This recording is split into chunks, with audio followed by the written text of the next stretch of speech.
Hello sorry. नमस्ते, कैसे हैं आप सब?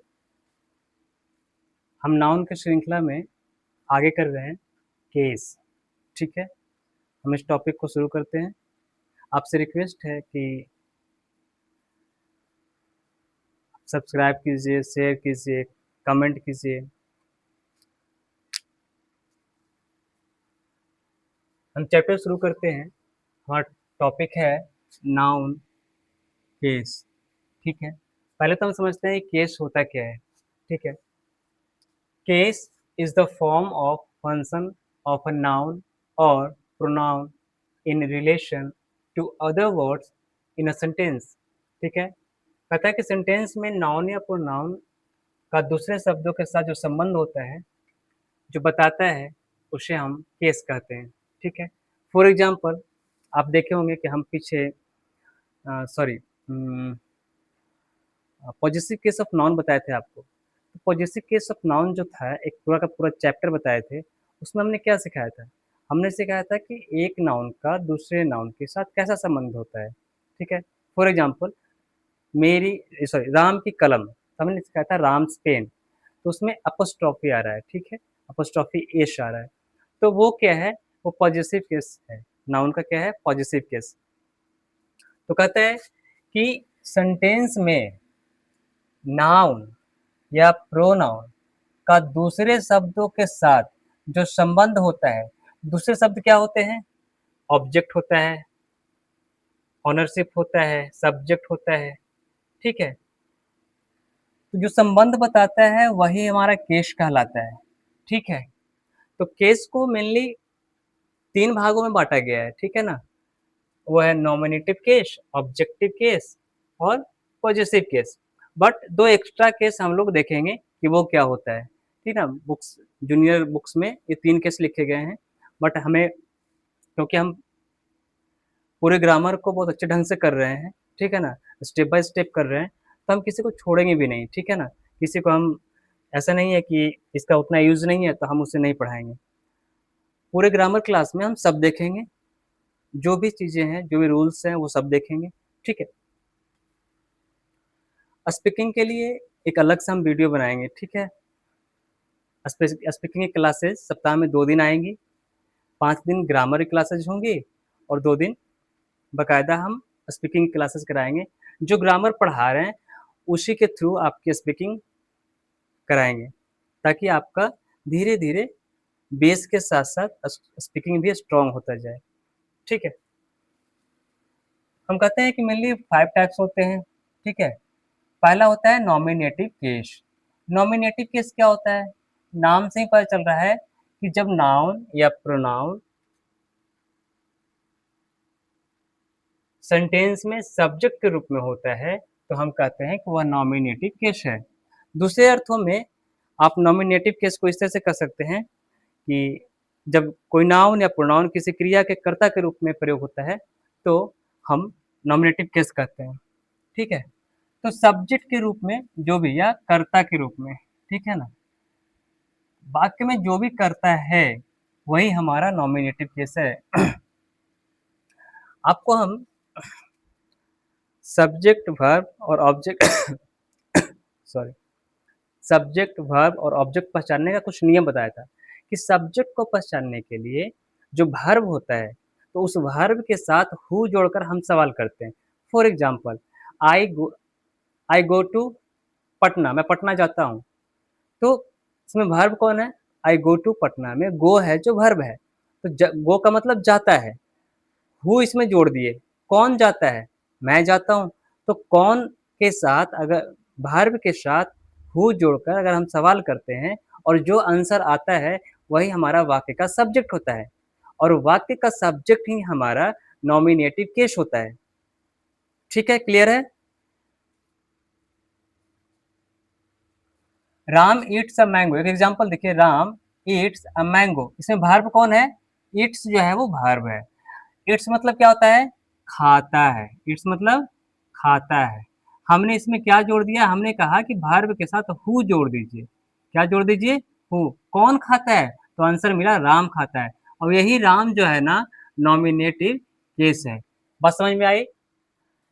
किसी भी सेंटेंस में वर्ब के साथ हु जोड़कर हम सवाल करते हैं और जो आता है आंसर वही हमारा नॉमिनेटिव केस है। दूसरे शब्दों से समझिए कि जो वाक्य का सब्जेक्ट है वही हमारा नॉमिनेटिव केस है। ठीक है? आपको मैं एक ट्रिक इसमें लिख दिया है कि वर्ब के साथ हु जोड़कर सवाल करते हैं तो हमें वाक्य का सब्जेक्ट मालूम हो जाता है। ठीक है ना? और वही सब्जेक्ट सॉरी नॉमिनेटिव केस कहलाता है। ठीक है? नॉमिनेटिव केस समझ में आ गया आपको? ठीक है। दूसरा समझते हैं, ऑब्जेक्टिव केस। दूसरा क्या है? Objective case. थोड़ा-थोड़ा मिटाते हुए चलते हैं ताकि बोर्ड आपको साफ दिखे। लिखने से फ़ायदा ये होता है कि टाइम का बचत हो जाता है। ठीक है? वीडियो लंबा ना जाए इसलिए पहले ही लिख देता हूँ।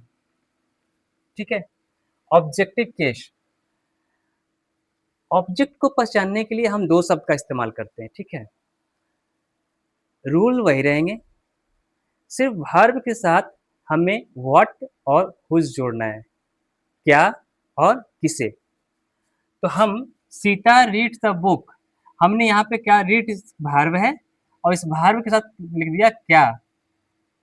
क्या पढ़ती है? बुक पढ़ती है। आंसर मिल गया ना? तो यही हमारा ऑब्जेक्ट है। क्या है? ऑब्जेक्ट। ऑब्जेक्ट जो होते हैं वो 2 तरीके से होते हैं। एक होते हैं डायरेक्ट ऑब्जेक्ट और एक होते हैं इनडायरेक्ट ऑब्जेक्ट। देखो जो निर्जीव वस्तु है ना उसको कहते हैं डायरेक्ट ऑब्जेक्ट। ठीक है? जितने भी निर्जीव वस्तुएं हैं वो सभी के सभी डायरेक्ट ऑब्जेक्ट कहलाते हैं। और इनडायरेक्ट वो होता है जैसे आई, मी, यू, हिज, माइन, ये सब क्या है? इनडायरेक्ट ऑब्जेक्ट है। ये सजीव की तरह काम करते हैं। ठीक है ना? तो इनडायरेक्ट कहते हैं इसको। यहाँ पे नोट हमने लिख दिया कि वर्ब के साथ व्हाट या वुम लगा करके सवाल करते हैं क्या और किसे। For example he loves me, इसमें ही लव्स मी में लव्स क्या है? अगर यहाँ पे मिटा के मैं लिख दूं he loves me, he loves me, he loves me में लव्स वर्ब है तो इसका मतलब होता है प्यार करता है। किसे प्यार करता है? तो किसे प्यार करता है? तो मुझे प्यार करता है। तो ये भी क्या मेरा है? ऑब्जेक्ट है। बस फर्क कितना समझना है कि ही रीड्स अ बुक में जो बुक ऑब्जेक्ट है ना ये निर्जीव है तो ये कहलाएगा डायरेक्ट ऑब्जेक्ट। ठीक है?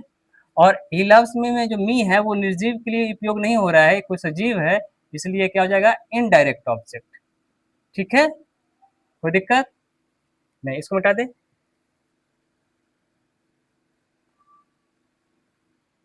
तीसरा हम लोग देखते हैं पॉजेसिव केस या पॉसेसिव केस। ये आपको सिखाता है अधिकार। क्या सिखाता है? अधिकार। अधिकार सिखाता नहीं, बताता है। ऑनरशिप बताता है। ठीक है? और for example Ram's pen, Ram की कलम, कलम पे अधिकार किसका है? राम का है। तो राम्स पेन अपोस्ट्रोफी एस लगा, तो अपोस्ट्रोफी एस लगाने का मतलब होता है कि इस पेन पे अधिकार जो है वो राम का है। तो इसीलिए हमने कहा है कि यह पॉजिटिव केस जो है वो अधिकार दिखाता है।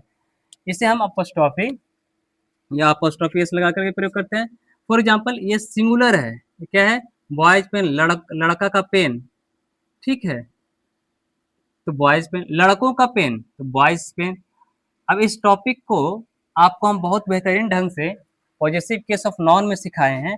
आप उस वीडियो को ओपन कीजिए और पूरा का पूरा एक चैप्टर बनाया गया है पॉजिटिव केस ऑफ नाउन के ऊपर। ठीक है? पूरा का पूरा एक वीडियो है, आप उसमें जाइए, देखिए कि positive positive case of noun क्या होता है। ठीक है? आगे देखते हैं वोकेटिव केस। ठीक है? अब ये जो 2 केस है ना ये एक्स्ट्रा है। हमें मेनली 3 ही प्रकार के केस पढ़ने होते हैं। ये 2 केस भी समझ लीजिए कि आखिरकार ये होता क्या है? ये नाम क्यों आया? वोकेटिव केस क्या होता है वो समझिए। अगर हम किसी को डायरेक्टली बुलाते हैं, फॉर एग्जाम्पल कहते हैं ना हे राम कम हियर, तो हम राम को क्या कर रहे हैं? डायरेक्टली बुला रहे हैं। ठीक है? हम बोलते हैं हे ब्रदर कम हियर, तो हम उस भाई को क्या कर रहे हैं? डायरेक्ट बुला रहे हैं। तो इसमें क्या होता है कि जब हम इसको लिखते हैं तो हे ब्रदर के बाद थोड़ा-सा फुल स्टॉप आता है, हे ब्रदर कम हियर। ठीक है? तो इस तरीके से हे सिस्टर कम हियर। तो इस तरीके से हम क्या करते हैं कि इसमें कॉमा लगाते हैं। लिखने में क्या करते हैं? वाक्यों में कॉमा लगाते हैं। तो उसमें बुलाने का संबंध होता है, ठीक है ना? किसी को भी आप बुला रहे हैं और इस तरीके से है, या किसी को आप इंडिकेट कर रहे हैं, oh my God help him, तो इस तरीके से ओ गॉड हेल्प मी, कृपया मेरी मदद करें। तो इस तरीके से जो भी होता है ना, for example Rahul come here, तो राहुल के बाद कॉमा आ गया। अब ये ऐसा सेंटेंस है ना, तो हम कहते हैं कि ये जो है वो वोकेटिव केस है। क्या है? वोकेटिव केस है, क्योंकि हम कहीं ना कहीं डायरेक्टली किसी को क्या कर रहे हैं, बुला रहे हैं। तो डायरेक्टली अगर किसी को बुलाते हैं और इंग्लिश में उसका प्रयोग करते हैं स्पीकिंग में, तो हम कहते हैं कि वो कैसा केस है, वोकेटिव केस है। इतनी बात समझ में आ गई? सिंपल सा है, किसी को डायरेक्टली हम बुलाते हैं ना, तो इसमें एक चीज रखिएगा कि इसमें कॉमा लगा होता है, ठीक है ना? इसमें क्या लगा होता है? कॉमा लगा होता है। वाक्यों में जब हम लिखते हैं तो कॉमा के साथ इसका प्रयोग करते हैं, कॉमा के साथ। तो हम जहां भी कॉमा के साथ ऐसा लगा रहे तो हम समझ लेंगे कि वह कैसा केस है, वोकेटिव केस है। अपोस्ट्रोफी एस लगा रहे तो हम समझते हैं कि वह पॉजिटिव केस है। ये कॉमा है, अपोस्ट्रोफी नहीं है, कॉमा, ये कॉमा है, COMMA, कॉमा है। डेटिव केस एक होता है, डेटिव केस। देखो, हमने भी बताया कि जो पॉजिटिव केस आप चैप्टर देखिएगा ना, तो उसमें दो चीज बताए हैं। एक जो होता है वो इनडायरेक्ट ऑब्जेक्ट होता है, और एक जो होता है वो डायरेक्ट ऑब्जेक्ट होता है। हमने कहा कि जो डायरेक्ट ऑब्जेक्ट होता है वो निर्जीव होता है, और जो इनडायरेक्ट ऑब्जेक्ट होता है वो सजीव को शो करता है, ठीक है? डेटिव केस कहता है कि देखो,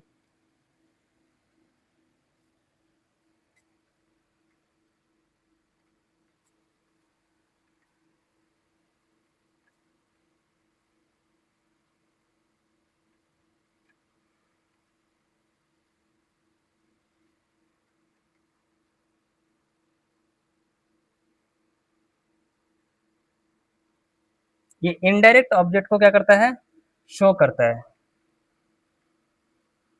ये इनडायरेक्ट ऑब्जेक्ट को शो करता है, सॉरी, ये डायरेक्ट ऑब्जेक्ट को शो करता है, ठीक है? ये डायरेक्ट ऑब्जेक्ट को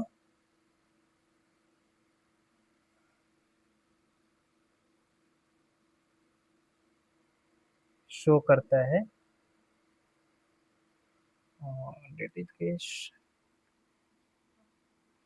वन सेकेंड, इसमें थोड़ा कंफ्यूजन है।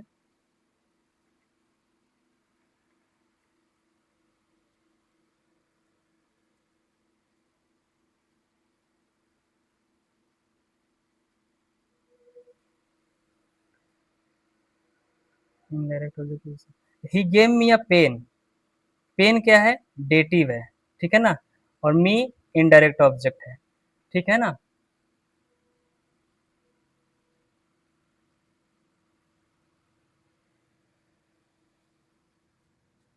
वन सेकेंड,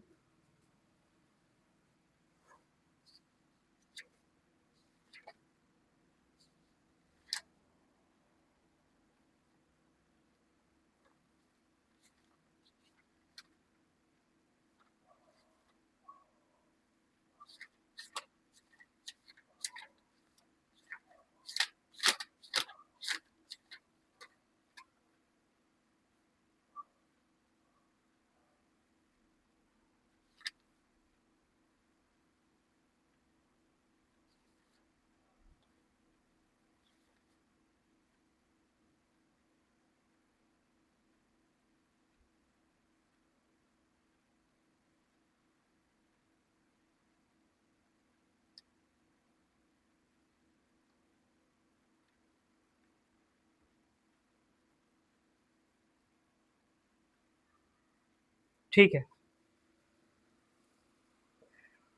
कहता है इनडायरेक्ट ऑब्जेक्ट को शो करता है, ठीक है? He gave me a pen, तो पेन यहाँ पे क्या हो जाएगा, डेटिव है, ठीक है ना? डायरेक्ट ऑब्जेक्ट मी, ओके? यहाँ पे देखिए, तो ऐसे वाक्य को हम डेटिव केस कहते हैं। अब यहाँ पे नॉमिनेटिव केस, ऑब्जेक्टिव केस और पॉसेसिव केस, तीन में बांट दिया मेनली होता है। Nominative case I, we, he, she, they होता है, ठीक है? Objective case me, us, him, her, them. Positive case my, mine, our, our, his, her, theirs, ये सब पॉजिटिव केस ऑफ नाउन होते हैं। तो इस तरीके से जो केस है वो पांच प्रकार के हमने देखा, nominative case, objective case, positive case, vocative case और डेटिव केस। ठीक है? हमने कहा डेटिव केस इनडायरेक्ट ऑब्जेक्ट को शो करता है और वोकेटिव केस ये किसी डायरेक्टली किसी को बुलाता है। ठीक है? हो गया? क्लियर है? तो इस तरीके से हमने आज केस को देख लिया और बहुत ही बृहद तरीके से देख लिया। ठीक है ना? आज की क्लास एंड करते हैं। Thank you.